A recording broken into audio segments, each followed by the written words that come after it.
सही आ रही है? चलिए, तो देखो आज का टॉपिक है सेल्फ इंडक्टेंस। तो फिर सेल्फ इंडक्टेंस समझने के लिए आपको पहले कुछ चीज़ें हैं जो पता होनी चाहिए, है ना? क्या? फैराडे लॉ अच्छे से पता होना चाहिए, क्योंकि अब मैंने आपको कहा था फैराडे लॉ, इलेक्ट्रोमैग्नेटिक इंडक्शन सारा फैराडे लॉ के ऊपर ही डिपेंड है। अगर आपको ये Faraday first and second law अच्छे से क्लियर है तो आपको इसके बाद जो टॉपिक्स आने होते हैं वो सारे के सारे आराम से समझ आ जाते हैं, है ना? तो इस टॉपिक को स्टार्ट करने से पहले एक बार फिर से हम रिवाइज़ करेंगे फैराडे लॉ। रिवाइज़ क्या करेंगे वो तो मैं तुम्हें से पूछूंगा, है ना? तो आ जाओ मैदान में। फिर आज का बाहुबली कौन है जो मुझे बताएगा Faraday first law? Faraday law first law क्या है बताओ? बड़ी बार पढ़ा दिया मैंने तुम लोगों को, कौन बताएगा? बाहुबली अश्वी जी आ जाओ, फैराडे फर्स्ट लॉ को करो एक्सप्लेन। दुनिया को बता दो कि तुम्हें अच्छे से आता है, पूरा समझ आया है। आजा आजा आजा, इतना टाइम नहीं लगाना होता। हाँ क्या इतना आसान तो है। सेकंड लॉ ये करेगी एक्सप्लेन, फर्स्ट तू करेगी एक्सप्लेन। आजा आजा, ये ले। यहाँ से नहीं दिखेगा ना, फ़ायदा क्या है? हाँ बनाना पड़ेगा पूरा पूरा, समझो भाई। कर ले मास्क नीचे, कोई दिक्कत नहीं है। ठीक है सर? हाँ जी बिल्कुल ठीक है।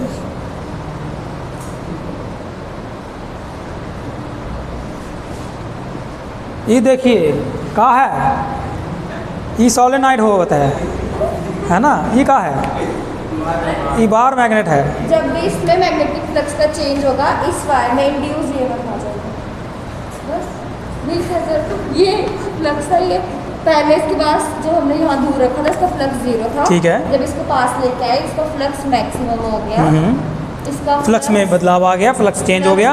और फैराडे अंकल ने यही कहा था कि भाई साहब जब भी फ्लक्स चेंज होगा तब क्या होगा? इंड्यूस्ड ईएमएफ इसमें प्रोड्यूस हो जाएगी, है ना? इंड्यूस ईएमएफ मतलब इंड्यूस करंट। हाँ इंड्यूस करंट भी आ जाएगी, और यही कहा था फैराडे ने। तो कितना आसान सा है ये, कोई मुश्किल तो है नहीं। तो क्यों तुम लोग इतना परेशान हो रहे हो? Faraday second law, Baahubali number 2, who will explain it? खुद आओ यार, क्या टेंशन ले रहे हो? बताओ। ये देखो आराम से भाई साहब, कैमरा को मत खिलाओ। हाँ चलिए, सेकंड लॉ क्या कहता था भाई? कितना आसान है यार फर्स्ट लॉ, बताओ। सेकंड लॉ ये बोलता है कि अगर मैं इस बार मैग्नेट को इस सोलेनॉइड के पास लाऊंगी या फिर इससे दूर जाऊंगी, मतलब बार बार पास लाऊंगी या दूर आऊंगी, तो इससे मैग्नेटिक फ्लक्स जो होगा वो चेंज होगा। तो ये बोलता है कि जो मैग्नीट्यूड होता है इंड्यूस्ड ईएमएफ का वो डायरेक्टली प्रोपोर्शनल होता है rate of change of magnetic flux के। तो मतलब मैग्नेटिक फ्लक्स अगर चेंज होगा तो इंड्यूस्ड ईएमएफ जो होगा इस कॉइल में या इस सॉलिड, उसका जो मैग्नीट्यूड है वो डायरेक्टली प्रोपोर्शनल है time rate of change of magnetic flux. अगर मैग्नेटिक फ्लक्स तुम जल्दी जल्दी बदलते हो तो जो इंड्यूस्ड में बननी है, जो करंट बननी है वो भी ज़्यादा बनेगी, है ना? तो बस ये सेकंड लॉ है, कितना आसान है ये, है ना?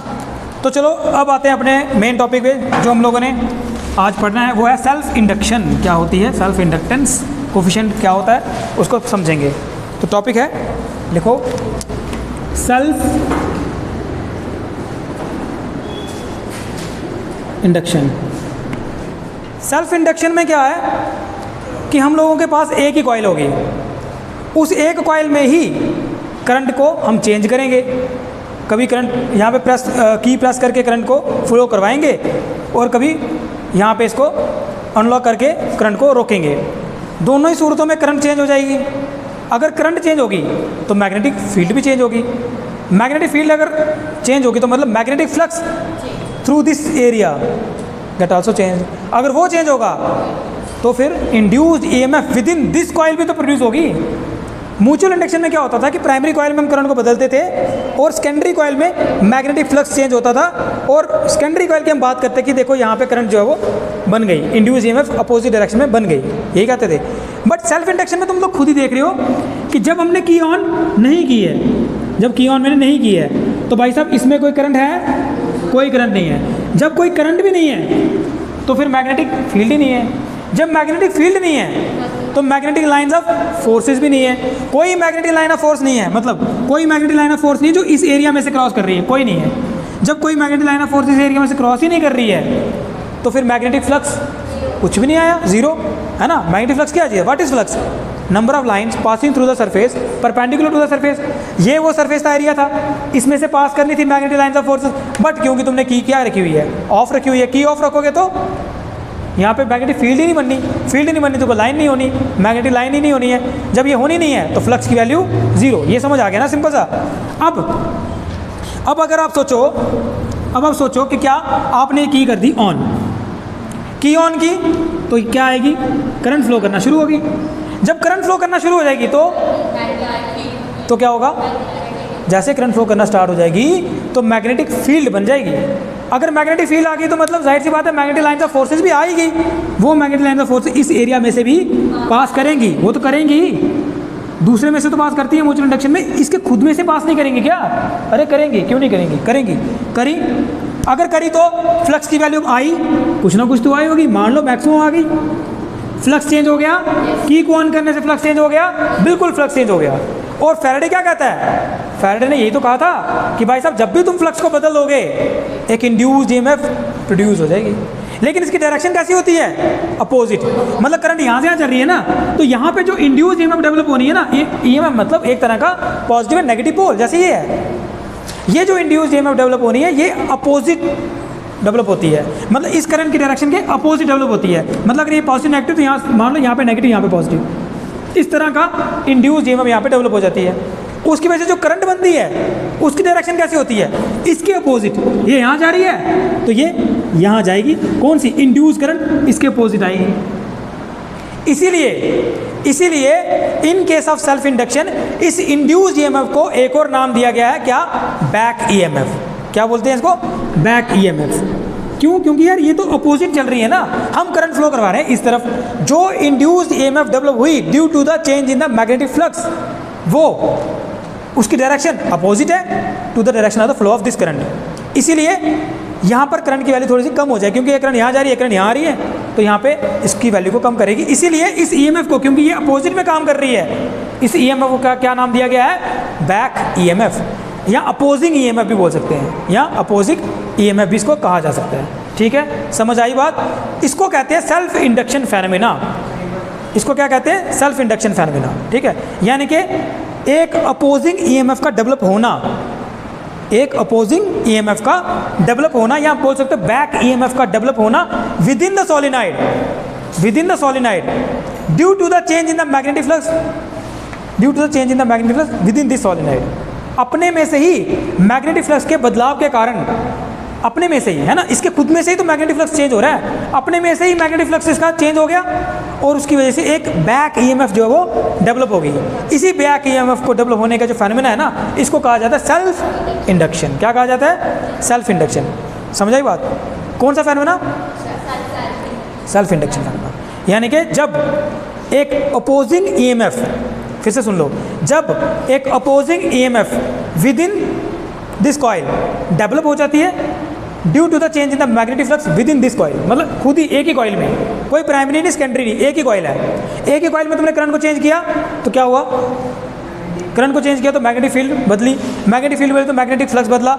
ये देखो जैसे यहाँ बदल रहा है, उसकी वजह से जब मैग्नेटिक फ्लक्स बदल गया मतलब इंड्यूस्ड ईएमएफ तो बननी है, तो यहाँ पे बनी होगी लेकिन अपोजिट डायरेक्शन में। आप करंट यहाँ से यहाँ फ्लो करा रहे हो, यहाँ पे जो इंड्यूस्ड ईएमएफ बनी उसकी डायरेक्शन इसकी अपोजिट होती है, इसीलिए इसको बैक ईएमएफ भी कहते हैं। ये जो फेनोमेना है बैक ईएमएफ का बनना, बैक ईएमएफ का प्रोड्यूस हो जाना within the solenoid due to the change in the current in the solenoid is known as self induction. क्योंकि इसमें जो ईएमएफ इंड्यूस हुई ये किसी दूसरे ने थोड़ी ना की, क्यों नाम है इसका सेल्फ इंडक्शन। इसमें जो बैक ईएमएफ बनी या इंड्यूस ईएमएफ बनी, क्या ये किसी दूसरी कॉइल ने बनवाई, जैसे कि म्यूचुअल में होता था। म्यूचुअल में क्या होता था, प्राइमरी की वजह से प्राइमरी में करंट को बदलते थे, सेकेंडरी में इसका इफेक्ट होता था, सेकेंडरी में जाके इंड्यूस ईएमएफ बनती थी। लेकिन यहाँ पे देखो क्या हो रहा है, यहाँ पे कोई दूसरी कॉइल नहीं है, इसी कॉइल में करंट बदल रही है, और इसी कॉइल में करंट के बदलने की वजह से मैग्नेटिक फ्लक्स चेंज हो रहा है, और मैग्नेटिक फ्लक्स के बदलने की वजह से यहीं पे इसी कॉइल में खुद ही एक बैक ईएमएफ क्या हो गई, क्रिएट होगी। इसी फेनोमेना को कहा जाता है सेल्फ इंडक्शन। क्या कहा जाता है, सेल्फ इंडक्शन। सपोज करो, जैसे सपोज कर लो आप इसको बंद कर दो, ऑन किए कि बंद कर दो, क्या होगा फिर, फ्लक्स मैक्सिमम से 0, फ्लक्स मैक्सिमम से 0 मतलब फिर से change in the magnetic flux, change in the magnetic flux मतलब फिर से इंड्यूस्ड ईएमएफ, और उसकी डायरेक्शन इस बार ये वाली, अब इस बार ये नहीं, इस बार ये वाली अपोजिट है ना, क्योंकि अब कम नहीं, अब इस तरफ बन जाएगी ना, वो बंद कर दी तुमने करंट, तो इस तरफ डायरेक्शन अपोजिट हो जाएगी उसकी, सही है। तो इस फेनोमेना को क्या कहा जाता है? Self induction. मतलब खुद में अपने आप में ही इसने क्या कर दिया, एक अपने ही लिए ही खुद से क्या कर दी, एक बैक ईएमएफ खुद में ही क्या कर दी, इंड्यूस कर दी, इसीलिए इसको क्या कहा जाता है? Self induction. क्या कहा जाता है? जोर से बोलो, जय माता दी, है ना, सेल्फ इंडक्शन। ठीक है, किसको समझ आ गया भाई अच्छे से? कौन इसको एक्सप्लेन करेगा? वेरी गुड, शाबाश नीरू जी, कम ऑन। अब देखिए तुरंत पता चलेगा कि समझ आया कि नहीं आया, ऑन द स्पॉट क्लियर हो जाएगा कॉन्सेप्ट। बताइए। सबसे पहले हमने एक सॉलिनाइड लिया, ठीक है, ले लिया। जो की थी ये ऑन नहीं थी, तो अगर इधर ऑन नहीं थी तो इधर कोई करंट फ्लो नहीं हो रही, ठीक है जी, और कोई करंट फ्लो नहीं हो रही थी, कोई भी मैग्नेटिक फील्ड नहीं बन रही थी।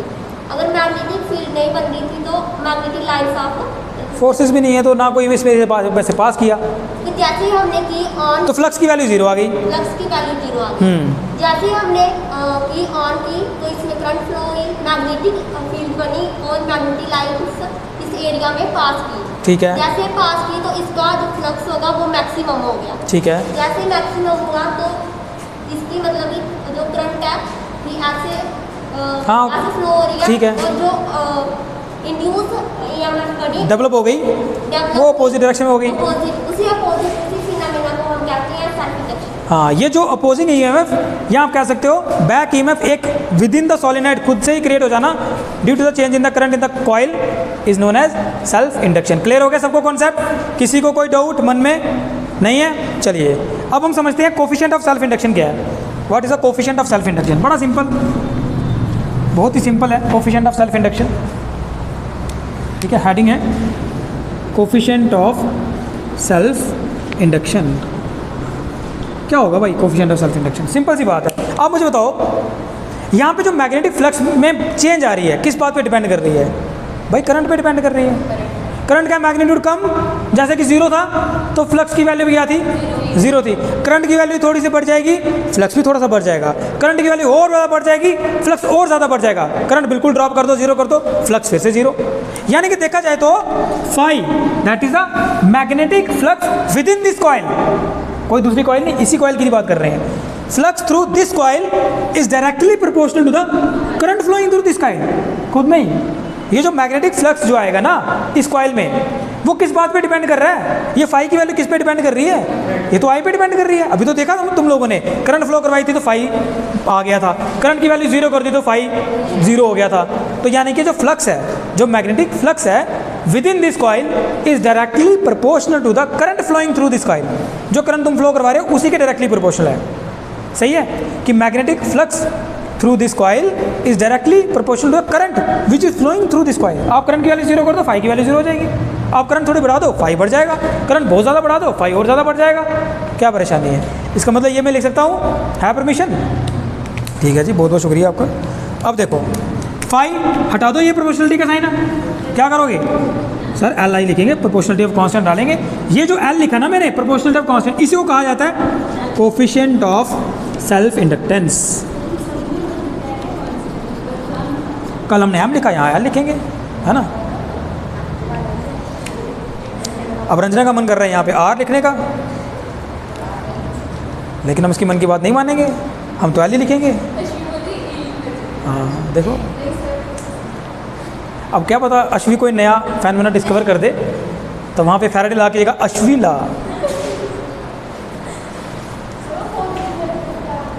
हाँ जी बोलिए।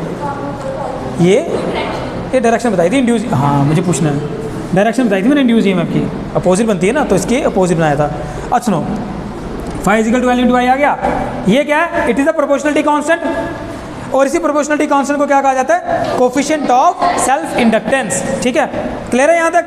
बहुत सिंपल। अच्छा, अगर मुझे एल की वैल्यू निकालनी हो, एल किसके बराबर आ गया फिर? फाई बाय आई नहीं आ गया क्या? फाई बाय आई है ना, फाई बाय आई। अगर मेरे को डेफिनेशन बनानी हो कि यार व्हाट इज सेल्फ इंडक्टेंस की डेफिनेशन बनानी हो, तो क्या यार बना सकते हैं बड़े आसानी से। कैसे? एक काम करते हैं, अगर मैं कहता हूँ यार if I is equal to 1 ampere, मैं कहता हूँ यार अगर तुम्हारी जो करंट फ्लो हो रही है ना, अगर ये 1 एम्पेयर है, तो देखो if I is equal to 1 ampere then L किसके बराबर आ गया? यार एल तो फाई के बराबर आ गया, when current flowing in the wire is 1 ampere, या यूनिट करंट अगर फ्लो कर रही है तो एल यानी कि कौन, सेल्फ इंडक्टेंस किसके बराबर आ गया, फाई के बराबर आ गया। तो देखो इसकी डेफिनेशन क्या बनेगी, बिल्कुल सिंपल, तुमको बस इसको रीड करना आना चाहिए, अपने आप डेफिनेशन आ जाएगी। What is this, it is coefficient of self inductance. What is this, it is equal. What is this, it is a magnetic flux through this coil. तो मैं बोल सकता हूँ the coefficient of self inductance is equal to the magnetic flux within this coil when unit current flow this coil. कब, लेकिन जब unit current मतलब 1 ampere current इसमें से जब फ्लो हो रही होती है, उस टाइम जितना मैग्नेटिक फ्लक्स आता है उसी को बोला जाता है सेल्फ इंडक्टेंस। समझ आई बात, फिर से वो सुनो, फिर से सुनो इसको कैसे पढ़ते हैं। डेफिनेशन कैसे लिखेंगे इसकी सेल्फ इंडक्टेंस की, the self inductance, the coefficient of self inductance is equal to the magnetic flux within the coil when unit current flow through this coil. समझे बात, the coefficient of self inductance is equal to the magnetic flux within this coil when unit current flow through this coil. This is the definition of coefficient of self inductance. ठीक है, लिखो उसको खुद, लिखो लिखो लिखो डेफिनेशन लिखो इसकी, लिखो डेफिनेशन शाबाश। हाँ हाँ, कल म्यूचुअल इंडक्टेंस पढ़ा था ना, तो वहाँ पे एम आया, आज सेल्फ पढ़ तो यहाँ पे एल लिख दिया इसको।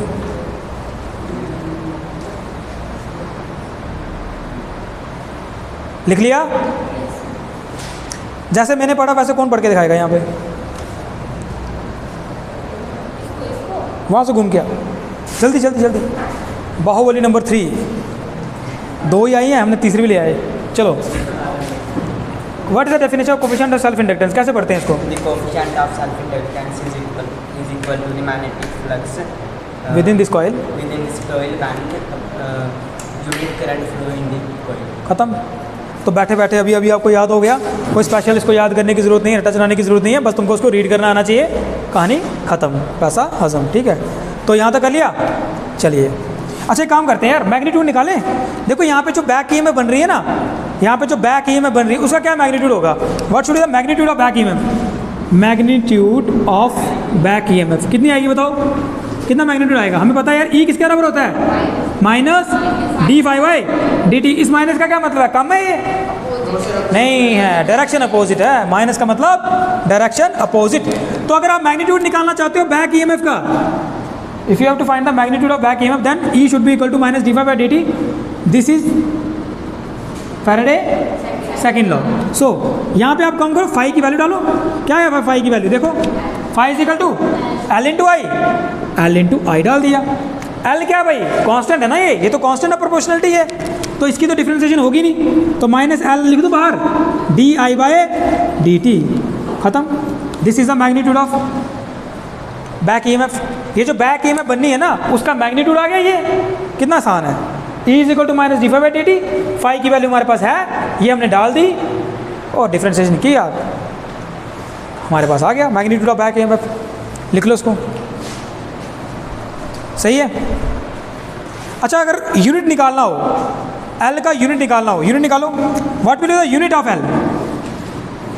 एस आई यूनिट क्या होगा भाई इसका, एस आई यूनिट बताओ कितना होगा, कैसे निकालेंगे, एल को एक तरफ रख दो, E D T divide by D I, L is equal to E D T divide by D I. अब कर लो इसको, ई मतलब वोल्ट, टाइम सेकेंड, नीचे करंट है तो एम्पेयर, तो क्या बनाइए, वोल्ट सेकेंड पर एम्पेयर, वोल्ट सेकेंड पर एम्पेयर। ठीक है, ये बन गया इसका एस आई यूनिट। समझ आया, अरे बड़ा सिंपल है यार, एल को वहाँ ले जाओ, ई D T divide by D आई आएगा, इनके रिस्पेक्टिव एस आई यूनिट लिख दो, तो तुम लोगों को मिल जाएगा, क्या मिल जाएगा आपको, एस आई यूनिट किसका, सेल्फ इंडक्टेंस का, कोफिशिएंट ऑफ सेल्फ इंडक्टेंस का। ठीक है भाई, बिल्कुल। एक और यूनिट है इसका, वही हेनरी भाई साहब, सेम है, एक और यूनिट होता है इसका हेनरी। दुखी क्यों हो रही है, सेम है तो खुशी होनी चाहिए तुझे, अलग से याद करने की ज़रूरत नहीं पड़ रही है, सेम नहीं होना चाहिए था। ठीक है भाई, मिटा दूँ, चलो हम इसको दुनिया से मिटा देंगे, कुछ नया पढ़ेंगे। नहीं लिख सकते हैं बेटे, वो सेल्फ इंडक्टेंस है, ये म्यूचुअल इंडक्टेंस है। हाँ यूनिट मिलता है तो क्या हो गया, लगो एक ही चीज़ है ये, है ना। चलिए अब समझते हैं, एक काम करते हैं, कोफिशिएंट ऑफ सेल्फ इंडक्टेंस निकालेंगे हम लोग, ये एल की वैल्यू निकालेंगे हम लोग किसके लिए, एक लॉन्ग सोलेनॉइड के लिए। ये क्वेश्चन आपको पेपर में आएगा, पेपर में आता है, बहुत इंपॉर्टेंट है। Coefficient of self inductance for a long solenoid, ये आता है, डेरिवेशन आती है 2 नंबर की या 3 नंबर की, कभी कभार पूछ लेते हैं वो लोग, तो ये आपको एग्जाम में आती है, तो उसको हम लोग करने वाले हैं। तो लिखो, हेडिंग बनाओ, coefficient of self inductance for long solenoid. Heading आएगी कोफिशिएंट ऑफ सेल्फ इंडक्टेंस, मतलब एल की वैल्यू निकालनी है आपको, है ना। Self inductance for long solenoid, solenoid. ये लॉन्ग सोलेनॉइड क्या होता है, पहले ये तो पता चले क्या होता होगा।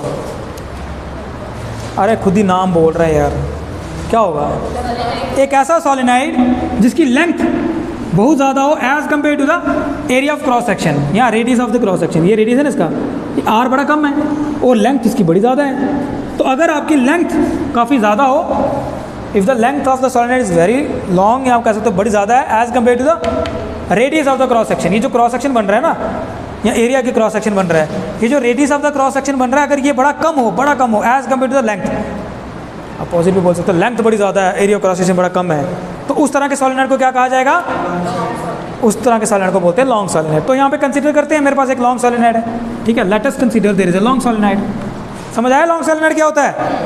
तो यहाँ पे कंसीडर करेंगे, डेरिवेशन है, स्टेप बाय स्टेप समझेंगे इसको। लेट अस कंसीडर, क्या कंसीडर करेंगे भाई साहब, हमारे पास क्या है, हमारे पास एक लॉन्ग सोलेनॉइड है। तो यहाँ पे ना एक लॉन्ग सोलेनॉइड हम लोग यहाँ पे ड्रा करने वाले हैं, लॉन्ग, बड़ा इतना सा हो जाएगा गुजारा हमारा, नहीं हो जाएगा गुजारा ना। तो सपोज करते हैं हमारे पास इस तरह से एक लॉन्ग सोलेनॉइड है, इसकी लेंथ कितनी है, चलो मान लेते हैं इसकी लेंथ L है, लेंथ मान ली हमने इसकी L। सपोज कर लिया मेरे पास एक लॉन्ग सोलेनॉइड है जिसकी लेंथ L है, और इसका जो रेडियस ऑफ क्रॉस सेक्शन है, ये जो रेडियस है ना, कोई भी मान लो, कहीं मान लो, ये जो रेडियस है, मान लो ये R है, ये radius of the cross section क्या है, R है। वैसे तो इसकी कहीं ज़रूरत पड़नी नहीं है, लेकिन चलो लिख देते हैं, radius of the cross section. देखो, लेट अस कंसीडर, क्या कंसीडर किया, there is a long solenoid having length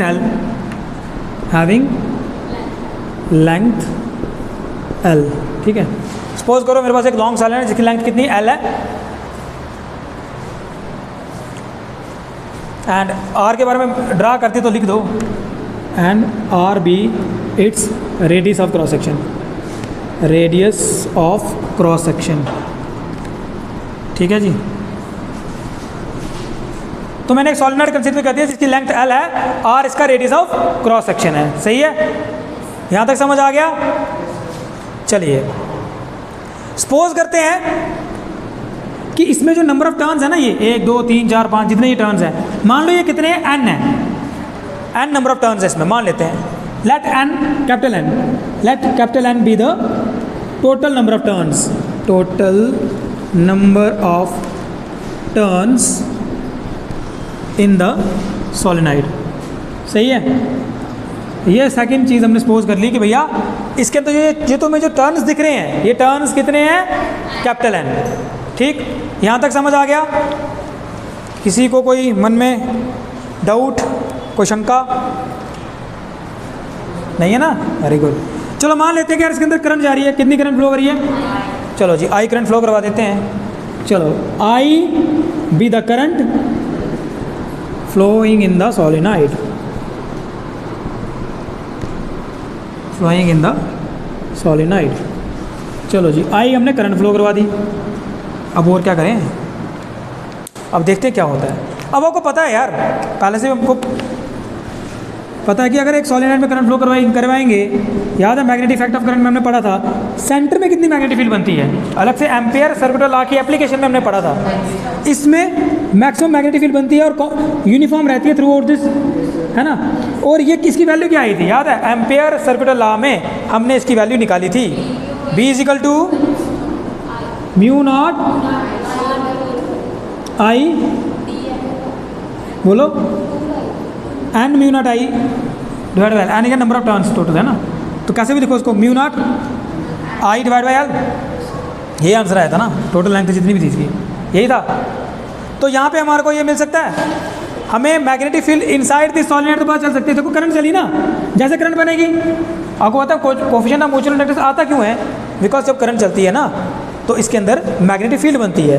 वो मैग्नेटिक फील्ड जब बनती है तो मैग्नेटिक फ्लक्स में बदलाव आ जाता है, जो भी मैंने तुम्हें समझाया। उस मैग्नेटिक फ्लक्स के बदलाव के कारण इंड्यूस्ड ईएमएफ बन जाती है, और इंड्यूस्ड ईएमएफ जब बन जाएगी, ये तो सेल्फ इंडक्टेंस है, खुद ही बनाई इसने, उसी की वजह से आएगा हमारे पास L, coefficient of mutual self inductance. तो इसीलिए सारी कहानी इस बी पे डिपेंड करती है। तो इसीलिए लिखेंगे लेट नाउ, लिखो इसके बारे में, लिखो बी के बारे में लिखो। नाउ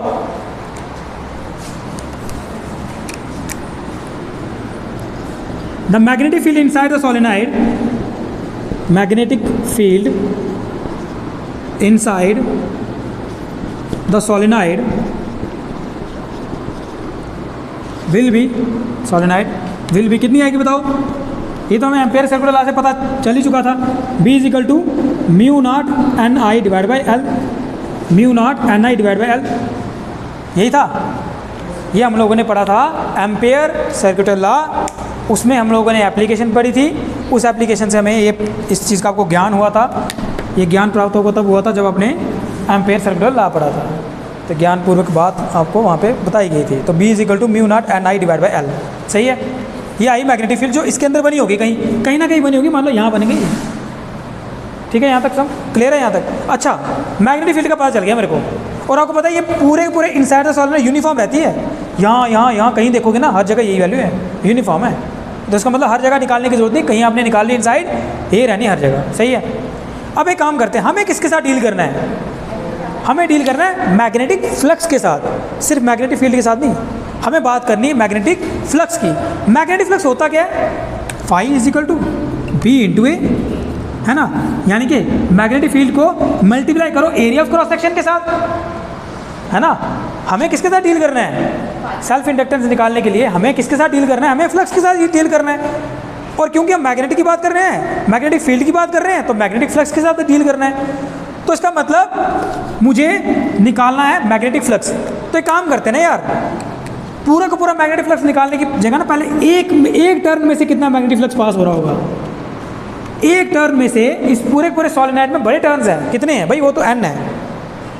एन को छोड़ो, पहले देखते हैं कि एक टर्न में से, इस एक टर्न में से एक एरिया ऑफ क्रॉस सेक्शन से कितनी मैग्नेटिक लाइंस पास कर रही हैं और कितना मैग्नेटिक फ्लक्स मेरे पास आ रहा है, पहले उसको फाइंड कर लेते हैं। तो लिखो here the magnetic flux, here the magnetic flux through each turn, मतलब हर एक टर्न में से कितना पास कर रहे हैं, एक टर्न में से कितना पास कर रहे हैं, ईच टर्न, एक करके कितना टर्न में से, जितने भी टर्न से फिर सारों को भी निकालेंगे। थ्रू ईच टर्न कितना आएगा बताओ? B इंटू ए, बी कितना है वो देखेंगे बाद में। B into A, area of cross section, है ना। चलो मान लो वो ए ही है, इसका जो एरिया ऑफ क्रॉस सेक्शन है ना, इसका जो एरिया ऑफ क्रॉस सेक्शन ये जो मान रहा है, चलो उसको ए मान लेते हैं, ठीक है। यहाँ पे लिख दो where A is the area of cross section of the turn, where A कहीं पहले कंसिडर नहीं किया ना, तो यहाँ लिख दो ए is the area of cross section of each turn, area of cross section of each turn, ठीक है।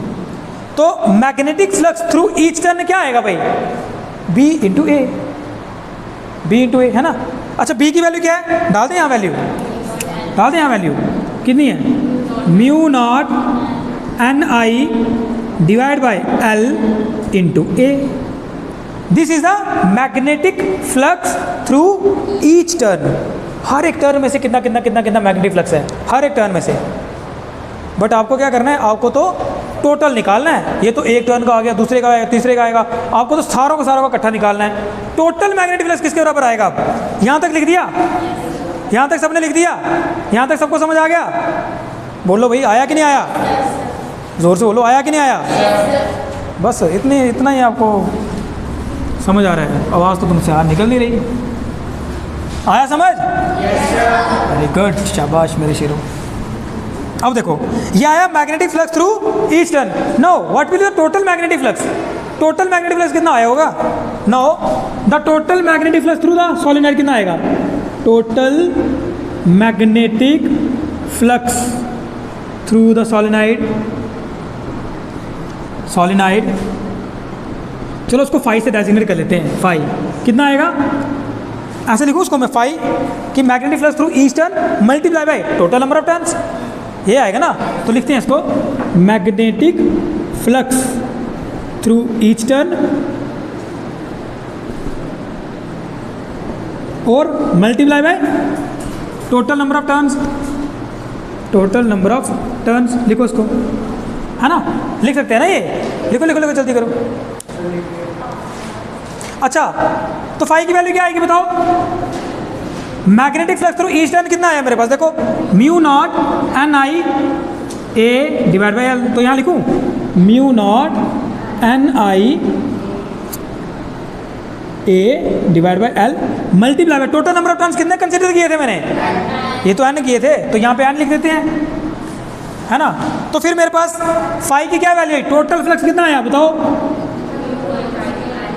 टोटल फ्लक्स आ गया मेरे पास mu naught N square I A divide by L, this is the total flux, this is the total flux, total flux निकल गया। Yes sir. इसको मिटा दूं दुनिया से, कीबोर्ड से, ठीक है। Phi is equal to mu naught N square I A divide by L, this is the total flux through this solenoid. But हमें पता है यार सेल्फ इंडक्टेंस वाला फार्मूला अभी अभी हमने किया, अगर एक सॉलिनॉइड है और आपको सेल्फ इंडक्टेंस का फार्मूला से अगर आपको टोटल फ्लक्स निकालना है तो पता है ना, एज वी नो दैट, हमें पता है एज वी नो दैट, अभी तो किया, फाई किसके बराबर आता है, एल इंटू आई, ये तो निकाला हम लोगों ने यार। टोटल फ्लक्स किसके बराबर आएगा, एल इंटू आई के बराबर आएगा, क्योंकि फाई डायरेक्टली प्रोपोर्शनल टू आई भी है ना। ये जो कितना फाई आना है ये डायरेक्ट डिपेंड कर रहा है करंट पे, और वो अभी तुम्हें मैंने समझाया प्रोपोर्शनलिटी के साथ हटाएंगे तो एल लिखेंगे, तो phi is equal to L I, ये तो हमें पहले से पता है। अब ये भी फाई, क्या करेंगे, कर लो इक्वेट, ठीक है ना। इसको रख दो यार, इक्वेशन नंबर 1 इसको रखो, equation number 2 equating first and second, तो क्या आएगा तुम्हारे पास आ जाएगा एल आई किसके बराबर आ गया, mu naught N square I A divide by L, आ गया भाई, पक्की बात है। आई और आई को कैंसिल कर दो, क्या बचा, L is equal to mu naught N square A divide by L, this is last final equation which we required. तो आ गया आपका self inductance for long solenoid, this is L, that is self inductance, coefficient of self inductance, this is coefficient of self inductance for long solenoid का ये वाला formula बनता है। ये एग्जाम में डेरिवेशन भी आती है, और एक्चुअली में क्या है कि इससे रिलेटेड ना न्यूमेरिकल्स भी पूछे जाते हैं लॉन्ग सॉलिनॉइड से रिलेटेड, तो वहाँ पे ना आपका ये फार्मूला बड़ा काम आएगा। ये सेल्फ इंडक्टेंस वाला टॉपिक करने के बाद कल हमारे पास टॉपिक आएगा म्यूचुअल इंडक्टेंस वाला, ठीक है। वो करने के बाद फिर हम 2 दिन हमने क्या करने हैं, सिर्फ न्यूमेरिकल्स डिस्कस करने हैं, फैराडे लॉ पे, सेल्फ और म्यूचुअल इंडक्टेंस पे। जितने भी फार्मूले हम लोगों ने स्टडी कर लिए ना अभी तक, इलेक्ट्रोमैग्नेटिक इंडक्शन के जितने भी फार्मूले हमने कल तक स्टडी जो कर लेने हैं म्यूचुअल इंडक्टेंस वाला क्वेश्चन करके, उसके बाद फिर हम 2 दिन हमने सिर्फ और सिर्फ क्या डिस्कस करने हैं, न्यूमेरिकल्स डिस्कस करने हैं, ठीक है।